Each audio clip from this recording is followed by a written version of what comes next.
So, a person that elevates themselves, elevates their thoughts above all that exists in this world, will look from above on all life in the lower world and will see the element of wisdom installed in a man created of worldly material as one of the most puzzling mysteries in the world. In so many words, he's going to be able to see how everybody has the same starting point. We all come from a woman. We all don't know what we don't know. We all don't know how to speak when we first start. We don't know how to walk. We don't know how to do anything really. But all of us grow up, grow older, go through life, go through our trials and tribulations, make our own mistakes. But yet, almost none of us want to learn from anybody else's mistakes. We all want to make our own mistakes. Your parents tell you, nah, don't hang out with those people. They're bad for you. Nah, Dad, they're my friends. Yeah, but you realize your old man knows what he's talking about. He's been in the world for 50 years longer than you. He knows who's good friends and who's bad friends. Even if they call you, no, he's my best friend. Yeah, he's your best friend until he stabs you in the back. He's my best friend. No, these are all my best friends, Abba.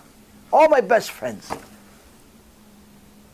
The old man's making fun of you in his heart. Why? He says, if you die with one good friend, you're lucky. Forget about best friends. One good friend, you're a lucky person. One good friend. People think that they need to have a lot of friends. Torah says otherwise. It's nice to have people that you get along with. But if you listen to the Chachamim, they'll tell you something that's the opposite of the reality of today. The Rabbi Chaim Volozhin in Sefer Keter Rosh, in page 144, says there is an eikar in Avodas Hashem. There is a most critical point in the servitude of Hashem. There's many points, many things that you need to know in serving Hashem, but there is one point that he considers and he says this is a eikar. This is something that's a foundational point. This is something that is critical. You must know this. You must utilize it if you want to serve Hashem at the highest level. Now, some people will think, oh, it must be learning Torah. Other people are going to say, oh, you must maybe perfect all of your midot. Like the Gaon Mivilna says. You have to perfect your midot. Torah says it. Others are going to say, maybe you have to not be so materialistic, like some of the things we're talking about today. Rabbi Chaim Volozhin, who heard it from the Arizal, his teacher, says the ikar be'avodat Hashem is to clear the path to heaven by not being connected to the public, because they disturb you in your avodat Hashem. Meaning, a person that wants to serve Hashem to the fullest is going to disconnect themselves from the public as much as possible. And only do it if it's for public reasons, public needs. Meaning, the Arizal, the Rabbi Chaim Volozhin, all of these tzaddikim, they dealt with the public on a regular basis. Somebody comes with a question, they give him an answer. Somebody comes with a problem, they deal with him, they help him.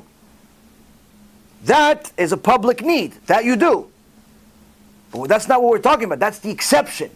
He's talking about everything else. What we call today friends, acquaintances. That stuff, you want to serve Hashem the highest level? Eliminate it altogether. Why? Rashi says, you want friends? Go buy some sfarim. Go buy some books. Go buy some books. You'll learn. You'll learn something useful. You'll learn something useful. That's who you be your best friend. Your best friend should be Rashi, maybe Rambam, maybe the Ramban, maybe the Ran, the Rama, Rabbi Yosef Karo, some of the leading poskim of the current generation. They should be your best friends. Now most young people are going to hate this. Why? If you're a young person, I have 3 best friends, 4 best friends, 18 best friends. The whole graduating class is a best friend. Little do they know that 10 years later they won't even remember each other's name. Everybody in their graduating class, they're hugging each other. Yeah, I'm going to miss you, I'm going to miss you, I'm going to miss you. 6 months later, you forgot who the guy is. He's my best friend. Best friend. Once one of you gets married, bye-bye. You're lucky if you're still in touch with your siblings. Forget about best friends. Why? Life goes on. This is, again, this may sound terrible, bad in some people's... It's not. It's just a simple reality as you get older. You realize there are simply more important things in life. Maintain relationships, siblings, parents, that's a relationship. Friends, they come and go.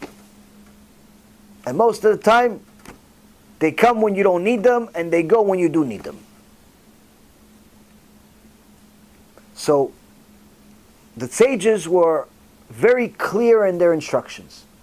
You want to serve Hashem? Eliminate all distractions. Your friends are a distraction. Why are they a distraction? They want to do stuff.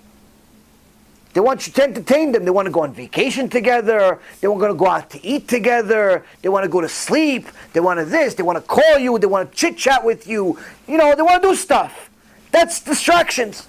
Instead of calling your girlfriend or your friend or your buddy and just chit-chatting about absolutely nothing for 45 minutes, you could just go learn another shiur Torah.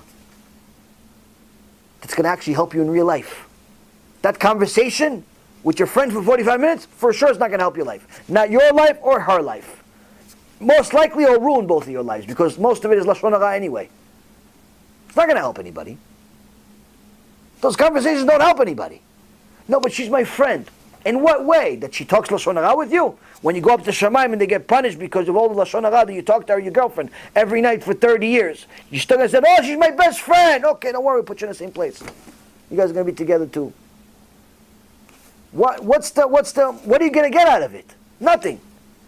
If she's your best friend in chesed, meaning you guys do mitzvot together, you learn together, Baruch Hashem, that's a friend. If she rebukes you and you rebuke her back and you accept each other's rebuke, that's a friend. But how many people have such friends? Most of the time you rebuke your friend, I don't want to be a friend anymore. I don't want to be a friend anymore. Yeah, but you've been my friend for 10 years. Yeah, I don't want to be a friend anymore. Walk around next to them, they act like you never seen you before. I've seen that a few times. Strange how people act. You can be friends with them for 10, 20 years. One day you do something to annoy them, they pass by you, they walk by you like you're a ghost. I had 3 employees did this to me when I was really sick on Wall Street. I'll never forget this in my life. 3 guys, each one of them I helped them in a different way. One guy, marriage, another guy, money, another guy, also marriage and money and other things. Each one of them, Baruch Hashem, I invested a lot of money into and a lot of time into and a lot of everything into. One day they asked for a raise, an unreasonable raise. They pretty much wanted to take over the company because I was sick, I was dying. And I told them no, which is pretty much what every boss would say, no. You want everything for yourself? So what did they do from that day on, until I fired them eventually? They walked into the office and they wouldn't talk to me. In my office, in my house. They'd pass by me, and I'd pass. They wouldn't say hello, they wouldn't say good morning, nothing. For a few months, until I fired them.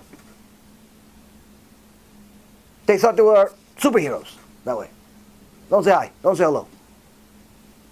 People do this. How long was I friends with each one of them? The shortest relationship among them was 12, 13 years. The shortest. One of them was like 20 plus years. Just like that. People will sell you out for $5. Sometimes even less.